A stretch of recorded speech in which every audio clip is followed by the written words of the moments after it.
మహబూబ్ నగర్ స్థానిక సంస్థల ఎమ్మెల్సీ ఉప ఎన్నిక రసవత్తరంగా మారింది. కాంగ్రెస్ బీఆర్ఎస్ పోటాపోటీగా ఓటర్లను క్యాంపులకు తరలించాయి. గోవాలో బీఆర్ఎస్ క్యాంపు ఏర్పాటు చేసింది. మహబూబ్ నగర్ ఎమ్మెల్సీ ఎన్నిక రసవత్తరంగా మారింది. కర్ణాటక విహారయాత్రలో ఉన్నారు కాంగ్రెస్ ప్రజాప్రతినిధులు. దీనిపై మరింత సమాచారం బాలకృష్ణ అందిస్తారు.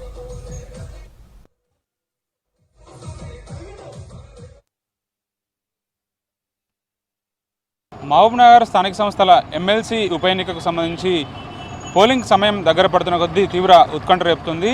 అటు కాంగ్రెస్ అట్లాగే బీఆర్ఎస్ రెండు పార్టీలకు సంబంధించినటువంటి స్థానిక సంస్థల ప్రజాప్రతినిధులంతా కూడా ఇప్పుడు క్యాంపులో ఉన్నారు. వాళ్ళంతా గోవా అట్లాగే తమిళనాడుకు సంబంధించినటువంటి రాష్ట్రాల్లో క్యాంపుల్లో ఉన్నారు. వాళ్ళంతా కూడా ఇప్పుడైతే ఈ ఎలక్షన్ నోటిఫికేషన్ రిలీజ్ అయిందో అయిన తర్వాత వాళ్ళంతా కూడా ఆయా టీంలకు సంబంధించినటువంటి లీడర్లంతా కూడా కాన్స్టిట్యూన్సీకి సంబంధించిన లీడర్లంతా కూడా క్యాంపుల్లో ఉంటున్నారు. వాళ్ళంతా కూడా నేరుగా క్యాంపుల నుంచి పోలింగ్ స్టేషన్లకు రాబోతున్నారు.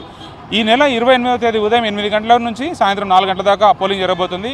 సో నేరుగా కూడా పోలింగ్ స్టేషన్లకు రాబోతున్నారు. వాళ్ళంతా కూడా ఇందుకు సంబంధించి 1439 మంది ఓటర్లు ఉన్నారు. అందులో ముఖ్యంగా ఉమ్మడి మహబూబ్ జిల్లాకు సంబంధించినటువంటి ఈ ఓటర్లు ఇందులో ఉంటే మొత్తంగా 1439 మంది ఓటర్లు ఉన్నారు. ఇందులో 2 ఎంపీలు అట్లాగే 14 మంది ఎమ్మెల్యేలు, 3 ఎమ్మెల్సీలు, దీంతోపాటు జడ్పీటీసీలు 83 మంది ఉన్నారు. అట్లాగే కౌన్సిలర్లు 449 మంది, ఎంపీటీసీలు 888 మంది 888 మెంబర్స్ ఉన్నారు. వీళ్ళంతా కూడా ఓటు హక్కును వినియోగించకపోతున్నారు. మ్యాజిక్ ఫిగరు 1439 అంటే సుమారుగా 800 ఓట్లు రావాల్సి ఉంటుంది.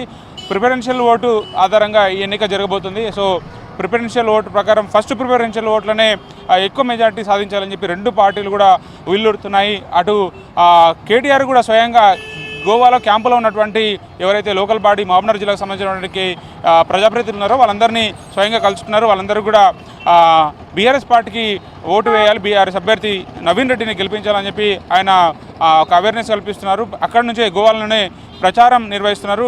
ఆఫ్టర్ గోవా అనే విధంగా కూడా ప్రచార సరళి కొనసాగుతుందని చెప్పవచ్చు. దీంతోపాటు కాంగ్రెస్ పార్టీకి సంబంధించి సీఎం రేవంత్ రెడ్డి ముఖ్యంగా మహబూబ్ నగర్ జిల్లాలో ఉన్నటువంటి 14 అసెంబ్లీ కాన్స్టిట్యున్సీలో ప్రత్యేకంగా రివ్యూ నిర్వహించారు. ఖచ్చితంగా ఎమ్మెల్సీ బై ఎలక్షన్ని కాంగ్రెస్ పార్టీ కైవసం చేసుకోవాలని చెప్పి ఖచ్చితమైనటువంటి ఆదేశాలు దిశానిర్దేశం చేయడం జరిగింది. సో నిన్ననే క్యాంప్ ఆఫీస్లో ఉమ్మడి మహబూబ్ నగర్ జిల్లాకు సంబంధించినటువంటి ఎమ్మెల్యేలు అట్లాగే ఎంపీ అభ్యర్థులతో రివ్యూ మీటింగ్ నిర్వహించారు సీఎం రేవంత్ రెడ్డి. సో ఖచ్చితంగా ఎట్టి పరిస్థితుల్లో కాంగ్రెస్ పార్టీ అభ్యర్థి మన్నజీవన్ రెడ్డిని గెలిపించాలన్న కృతనిశ్చయంతో కాంగ్రెస్ పార్టీ శ్రేణులంతా ఉన్నారు. సో ఒక యాంగ్జైటీ అయితే క్లియర్గా కనిపిస్తుంది.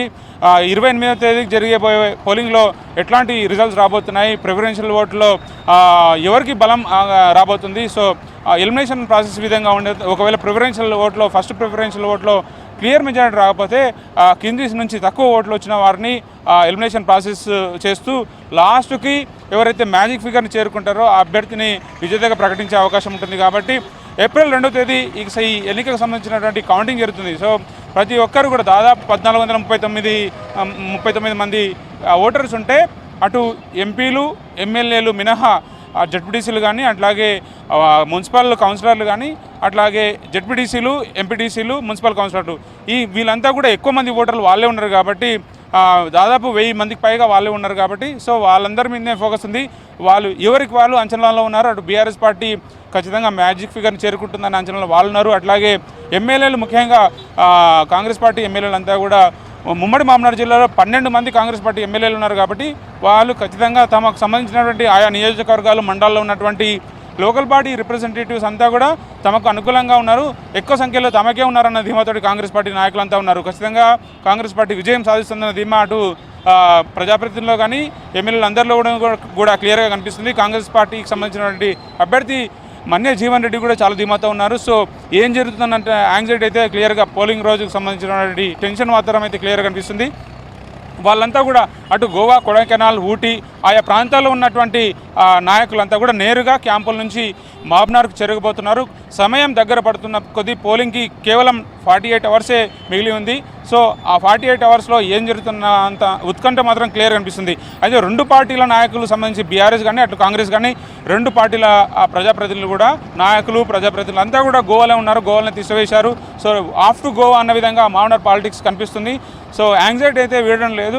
పోలింగ్కి సమయం దగ్గర పడుతున్న కొద్దీ టెన్షన్ వాతావరణం రెండు పార్టీలో కనిపిస్తుందని చెప్పవచ్చు. ఇది మహబూబ్ నగర్లో ఎమ్మెల్సీ ఎన్నికలకు సంబంధించినటువంటి క్యాంప్ రాజకీయాల అప్డేట్. కెమెరా పర్సన్ శ్రీనివాస్ కలిసి బాలకృష్ణ, V6 న్యూస్, మహబూబ్ నగర్.